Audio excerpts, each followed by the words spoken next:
Hello guys, this is Amol Khedkar. I welcome you to this video. This will be my analysis of the country of Italy and how it will look like by 2030. This is another video in my ongoing series on my YouTube channel titled The World in 2030. So I'm going through all the G20 countries that are listed on the website of G20, the group of 20. Okay, so this is an article from Info Migrants, and this is the Bank of Italy governor saying that 230 million migrants expected from 2020 to 2030. Okay, before we get started, please don't forget to subscribe to my channel as I upload these kind of eye-opening and to be honest, very interesting and fascinating news on a daily basis. Okay, and I upload about the topics from everything from global economy, world economy, geopolitics, many other things. So you really don't want to miss out any of this. So please don't forget to subscribe. So let's get started. So Italy is one of the southern European countries. Italy is the country of the Roman Empire, right? The Roman Empire was a very big thing that ruled over the entire of Europe at the start of 180. Okay, and the Roman Empire was so big that not just in Europe, but it also stretched to Turkey. Okay, and even many parts of northern Africa. Okay, so the Roman Empire was a huge thing, and it is one of the largest case studies in the world that Rome is a very important was a very important place, like say 500 to 1000 years back. Okay, but right now, as you know, with the coronavirus madness, Italy is very much in the grip of coronavirus, right? Italy was one of the first countries to be ravaged by coronavirus, and on top of that, Italy has been in a sort of austerity measure for a long time now. Okay, so Italy was one of the pigs countries. Okay, so PIIGS, pigs countries, which is Portugal, Ireland, Italy, Greece, and Spain. Okay, so these five countries were heavily impacted by the 2008 financial crisis, and after that, they also had the Eurozone crisis. Then they had the migrant crisis, and now the coronavirus madness. So Italy has been hammered since anything, for the past 15-20 years. Italy has gone through many things, and to be honest, I still don't understand how Italy is part of G7 or G20, to be very honest with you, because Italy is way far behind than many other countries. Italy, has had a whole lot of problems. Okay, recently, even people were finding it hard to feed themselves in Italy. Okay, there were lines outside of churches to get the food packets during the coronavirus madness. Okay, people were saying that they will risk their lives, but they don't want to die hungry. They will just die out of coronavirus. Okay, so Italy has not been in a very good situation for a long time now. The kind of economic disparity that Italy has seen is really also very staggering. Okay, the north south divide in Italy, okay, is very visible many times. Okay, and on top of that, the mafia, Italian mafia, the Sicilian mafia, okay, that's again a whole different ball game. Okay, so even today many cities in Italy are run by mafia. Okay, and the Sicilian mafia are worldwide famous. All right, so if you have seen Godfather, right, it was all based on Italian mafia.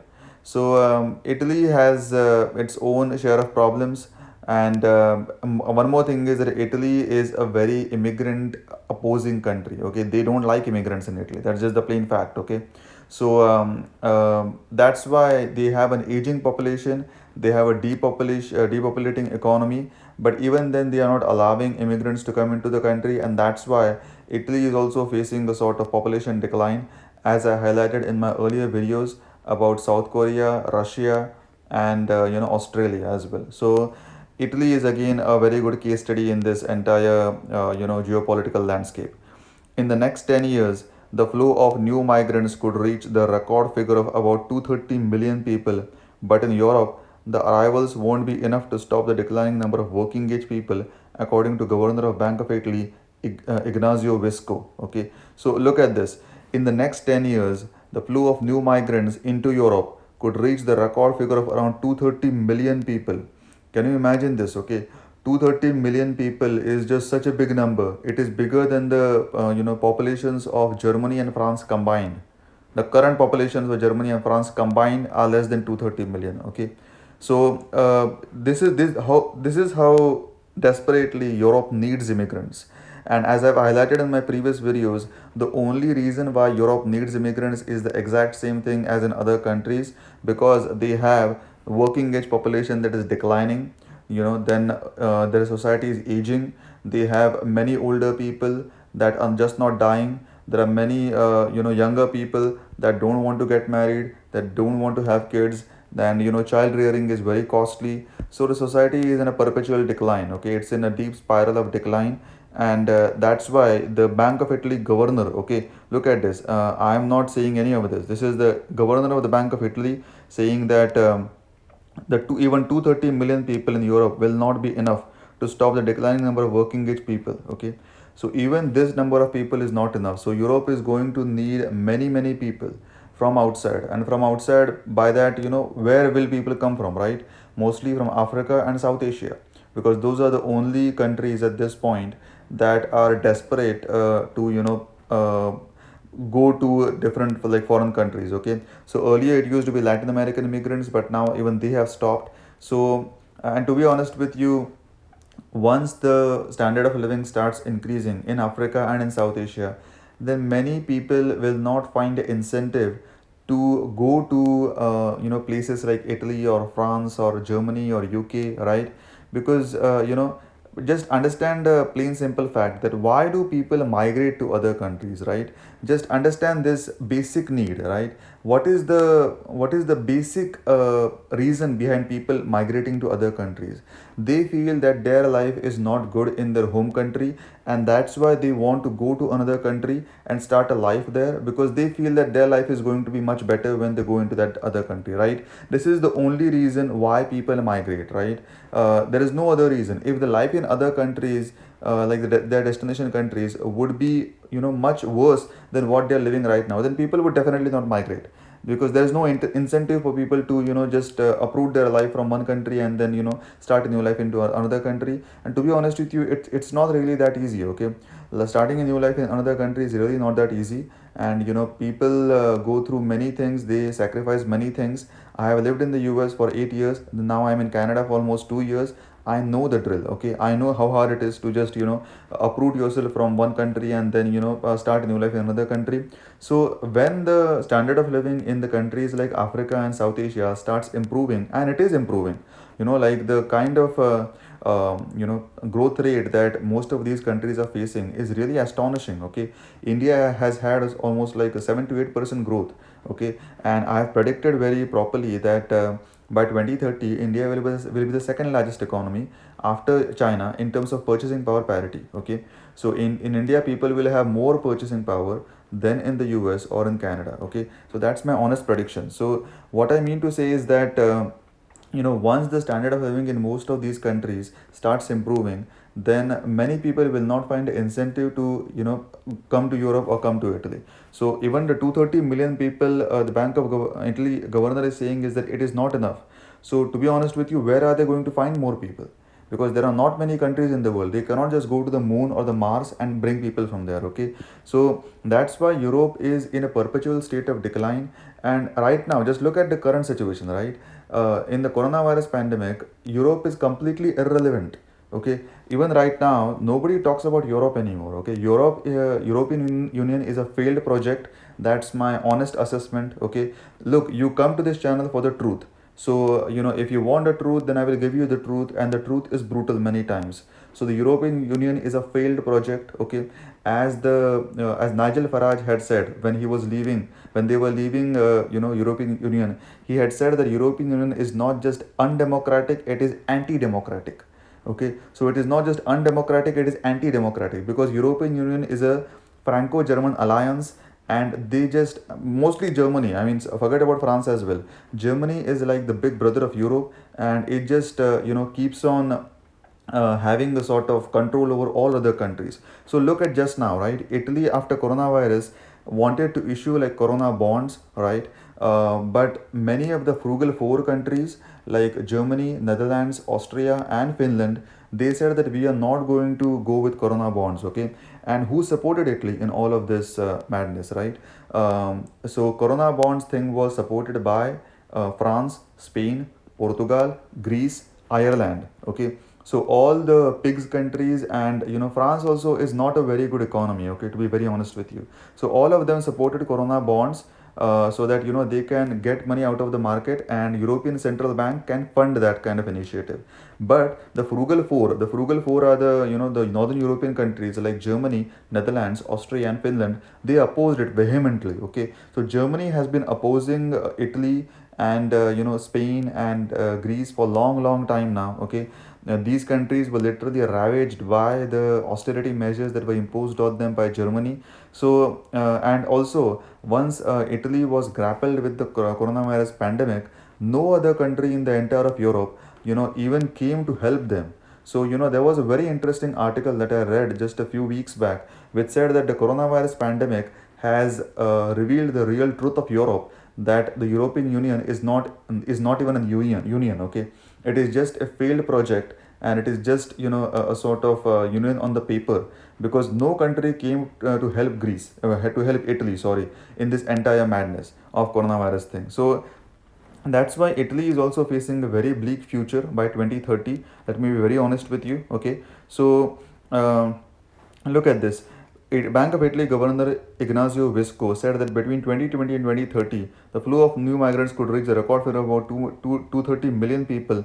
But in Europe, the arrivals won't be enough anymore to prevent a significant decline in the number of working age people. Okay, Visco spoke on population and migration trends at the inauguration of the 2019-2020 academic year at the University of Cagliari on Friday. So this is the governor of the Bank of Italy speaking in Italy in at the University of Cagliari at the inauguration of 2019-2020 academic year. Okay, so this is a legitimate thing that is out in the open. Okay, and I also always give you the reference of the article that I am reading, because I really want you to understand that I am not bringing this information out of the sky. Okay, this is the proof that this is the information, and you can Google this and you can go through this article yourself and find out if this is true or not. Okay, fewer working age people in Europe. In the next 25 years, the number of people aged between 20 and 64 will go down by nearly 30 million in Europe, 6 million in Italy. As I've said, the working age people are going to decline drastically in the coming decade. And look at this, in the next 25 years, the number of people aged between 20 and 64 will go down by nearly 30 million in Europe. Just Europe is going to lose 30 million people. Okay, and out of them 6 million are going to be in Italy. Okay, so almost one fifth of them are going to be in Italy. Why so many? Because Italy is a Catholic country. Okay, Germany is a Protestant country, UK is a Protestant country. Now how does that make a difference, right? Because in Italy there are many old people. Okay, there are many old people, there are large families, there are people who just want to they lived like three generations live in the exact same roof. Okay, so like father, grandfather, and son, all of them live under the exact same roof. In Italy there are large families, and Italians are also not that immigrant friendly. Okay, that's also a very important thing, because as I said in my previous videos, there are only two ways that countries can reverse the declining population. Either you bring in people from outside, or you encourage people to have more children. Okay, but as I have pointed out in my earlier videos, it is not very easy for the government to encourage people to have children. Okay, so that's why the only other alternative is bringing people from outside. But when you bring people from outside, then your identity of the country just collapses. Okay, so if Italy gets overrun by many immigrants from Africa, or say South Asia, or Arab countries, then it is just going to devastate the entire culture of Italy. Okay, so, and to be honest with you, are these people even willing to come to Italy? I mean, forget about whether Italy wants to bring those people, because migration is by choice, right? Immigration is by choice. It is not by force, right? You cannot just force people to come from Arab countries, from South Asian countries or African countries to come to Italy, right? It is by choice. So if people in those countries, as I said, if their standard of living increases as high as Italy, then they will not find any incentive to come to Italy. So that's just the plain fact. Okay, so 6 million people are going to die in Italy in the next 25 years. Okay, the same age class will grow strongly in Africa and Asia. Exactly as I've pointed out. Okay, the same age class, that is 20 to 64 years old, will grow strongly. Not just grow, but grow strongly in Africa and Asia. That's why I've been saying the future is Asian. Okay, Europe is irrelevant at this point. North America is irrelevant at this point. Okay, only future is in Europe, is in Asia. Okay, um, by about 570 million and 290 million respectively according to UN forecasts. Okay, so Africa is going to grow by 570 million. Okay, and Asia is going to grow by 290 million during this time, during 25 years timeline. Okay, so Asia's growth is also going to be slow down because, as I've pointed out in the Korea video, the replacement rate, like the 2.1 births per woman, Africa is the only continent that is above that replacement rate. So there are countries like Nigeria and Niger that are having almost 7 births per woman replacement rate. But in India or in China, okay, the number of births per woman is almost like 2.2 or 2.3. So they are just above the replacement rate, but not very high. Okay, so definitely Africa will have significant growth of almost 570 million people, and then Asia will have almost 290 million people. Okay, so the resulting migratory pressures will be very strong. Look at this, the resulting migratory pressures will be very strong. On whom will be these migratory pressures? On Italy. Okay, so Italy will have to entice people to come to Italy and leave their houses in Africa and Asia. Okay, but as I said, the worldwide development is happening right now, and no country is left behind. Okay, so that's why it will be very hard for Italy to even reverse this depopulation trend. Visco added, above all, in advanced countries, demographic trends are putting public finances under pressure. Exactly true, very very true. Okay, as I pointed out in my earlier videos, why do you think these countries need immigrants, right? They need immigrants because immigrants pay the taxes that are used by the government to fund the public services that are required by the citizens of that country. Okay, so if you're not getting what I mean, once Italy starts bringing immigrants from, say, Africa or Asia, then those immigrants come to Italy and definitely they are going to work in Italy, right? They are going to work somehow, then they are going to pay the taxes to the Italian government. Okay, and now what Italy does is that, and as it is, many countries in Europe have very high tax rates. Okay, so in Italy, I'll not be surprised if the tax rate is around 40 to 50%. So once that person starts paying taxes to the country of Italy, then what Italy gets is that it gets the revenue to fund the kind of social benefits that it is giving to its citizens. So what are the social benefits? Like healthcare, like education, like what like pension. All of these things, the government is taking care of that, right? And that's why they get the money out of the immigrants. Okay, that's why immigrants are so important, okay, for all these countries. But my job is to tell you the brutal truth of what is in it for you, right? Like, why should an immigrant go to Italy and contribute to their economy so that their economy, their people can live properly? Okay, because, and one more thing I want to point out is that when a person goes from say Africa or Asia to Italy, right, do you think they are going there for just like manual labor, or going there for like some small sort of job, or like some small gig? No, right? They're going there for big kind of job, like the job that pays higher, right? Because only then they are going to get the incentive to move to Italy or to move to Germany or to move to France, right? So when they have a high paying job, a highly qualified job in Italy, then definitely they are going to pay higher taxes, because as I said, 40%, 50% of taxes are right now in Italy or Spain or France or Germany, right? So 40 to 50% of your entire income. So if your entire income is, say, 50,000 euros, okay, then you are going to pay 40 to 50% of it. So 25,000 euros you are going to pay, okay, no matter what. Now if your job pays you almost like 150,000 euros, okay, then you are going to pay almost 75,000 euros in job in the taxes. Okay, so then that's why these countries need highly qualified people, so that they can do highly qualified jobs and they can pay a huge amount of taxes. And what are these taxes used for? To benefit, to just give the citizens benefit of all these social schemes like healthcare or education and things like that. Okay, so that's why public finances are under pressure. This is the governor of the Bank of Italy saying that due to the demographic trends in many countries, Public finances are definitely under pressure. There's just no doubt about that. The aging population creates a rise in spending for pensions and healthcare that, all other things being equal, causes an increase in deficit and debt. Okay, this is the governor of Bank of Italy. This is the central bank of Italy that is saying all these things. Okay, I am not saying any of this. The aging population creates a rise in spending for pensions. Okay, as I said, all these countries are having huge amount of aging populations, and they create a rise in spending for pensions. Okay, and healthcare. Definitely, people are not dying, so they just have to keep on getting healthcare. That all other things being equal, if all the things other things are being equal, causes an increase in deficit and debt. Okay, so definitely that causes an increase in deficit as well as debt. Okay, so this is a very existential crisis for most of the countries in the world. Most of the so-called advanced economies in the world are in this exact same place, and that's why they just need immigrants from outside to fuel that kind of economic growth. Okay, environmental crisis a risk factor for growth. So together with the demographic problem, another risk factor for global growth is that of climate change. Okay, climate change is also an important thing. The environmental crisis could reduce worldwide per capita income by nearly one fourth by 2100. Look at this.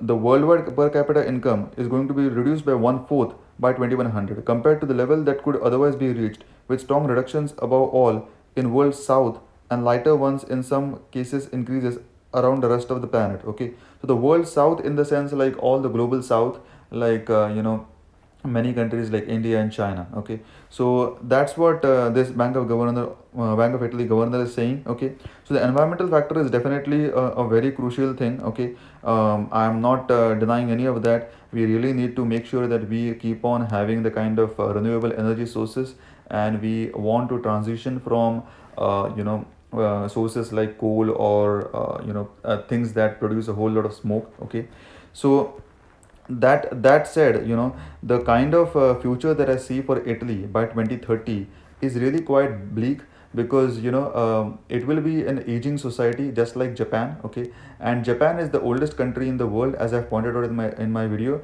but Italy is the second oldest country in the world. Okay, so look at that. So definitely aging population, all the problems that Japan faces right now, Italy is just going to face it in the near future. Okay, aging population, then declining workforce, then rural communities completely deserted. Okay, then not enough healthcare services, people migrating to other parts of Europe, like Germany or France, people going to say northern European countries. Okay, then a large amount of austerity measures by the European Union. Okay, to be honest with you, I really don't see any future for the European Union. Okay, European Union is a project that really is just a patchwork. Okay, and they are just putting patches on the project so that it keeps on being alive. But I don't see any future to European Union. And if Italy keeps on being the part of the Union, then definitely Italy is going to be in a much worse situation than what it will be if it is not part of the Union. So even if it is part of the Union, or if it is not part of the Union, the future of Italy is not going to change, to be very honest with you, because as I said, they have an aging population, they have many other problems. Okay, and they also are not very friendly to immigrants, just like Japan. Okay, but if they are part of the European Union, then definitely that is going to worsen their situation, because any country right now that is part of the Union, they are facing many austerity measures, many financial calamities, and European Union has very rigid laws on almost everything. Okay, so it's a very bureaucratic and red tapist society of European Union. I have dealt with a few companies in Europe, and it's not a very business friendly environment, to be very honest with you. Okay, so this was my analysis of Italy and how it will look like by 2030. I will also do the analysis of all the other G20 countries that are remaining. Okay, so please don't forget to subscribe to my channel, and also check back in daily for these kind of awesome videos. Okay, and this is the only channel in the entire of YouTube that is doing this kind of analysis of what the world will look like by 2030. So please like, comment, and share this video as well with your friends and family, and subscribe to my channel, because subscriptions are really important and they tell me that you guys are liking my content. Thank you. Have a good day. Bye bye.